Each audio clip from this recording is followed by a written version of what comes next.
you have been doing a lot of work to prepare for this tournament.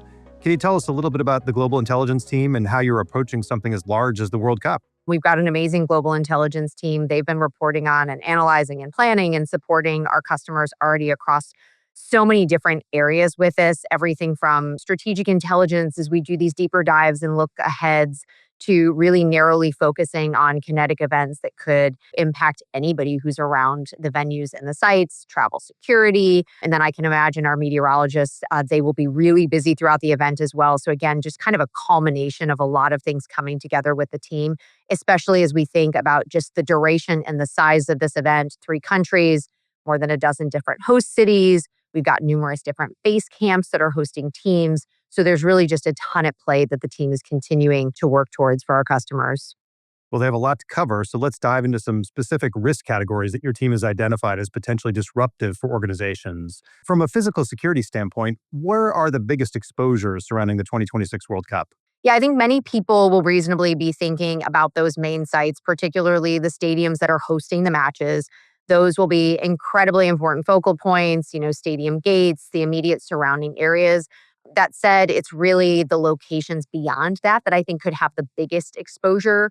We're thinking about all of these fan zones from bars to watch parties. There's the transit corridors. And we also think about physical threats. There's a lot of things that we'll be watching for and anticipating, everything from opportunistic crimes, right? You got a lot of crowds, you're going to have a lot of petty theft, the opportunities for property crime. Violent crime could be seen in specific cities, and then also indirect impacts that go here as well. The strain that we'll be seeing on things like emergency services in these areas. I know that cities and locations are taking really great care to staff up, but we will see a lot of pressure on those areas on emergency services that will be stretched thin with all of these heavy crowds.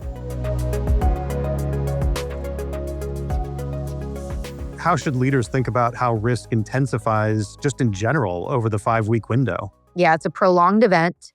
And as we get down to fewer teams, fewer matches, we'll see even larger crowds because we're going to have fewer locations. We're going to have this mass audience and attention to fewer of these events. We're also going to see more travel. We'll see stronger demand for tickets, stronger demand for hotels. And all of this is going to intensify with each passing week as we get closer to those finals. So I think simply recognizing that now and being in that planning phase.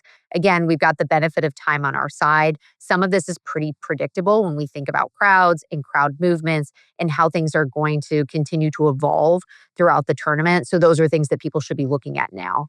Yeah, not only does it seem to intensify, but it also gets a lot more last minute and random because as different teams win, it's going to change behavior. People had no intention of going to, let's say, Mexico City, might end up going to Mexico City last minute. And that it just gets kind of crazy there toward the end. Exactly. It's exciting, right? But it will also be equally chaotic and crazy too.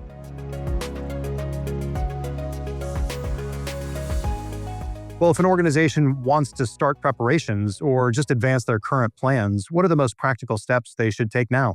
I'd start looking primarily at the locations. I think that's such a good starting point, both host cities and those base camps. And then I would just cross-reference that with my assets. Where do I have employees? Where do I have offices? Where do I potentially have travelers? So as you map kind of your locations, as you map your assets, that's going to give you a really good idea at this point of where you're going to have some of the biggest challenges, where you might have to start thinking about your business continuity, thinking about security, developing geo-specific contingencies.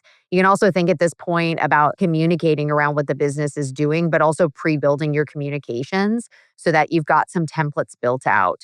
And then just getting yourself set up to monitor real time as we think again about the number of locations, the number of demonstrations that could happen, the number of kinetic events. This is really the time for people to be taking into consideration how they're going to monitor for all of these things that are going to be popping up around their locations. Another really helpful thing that people could do is download our World Cup situation report. You can go to alertmedia.com. It's free and available there. And I think it'll help enlighten on other topics that some businesses really want to start having those preparedness conversations around ahead of the tournament.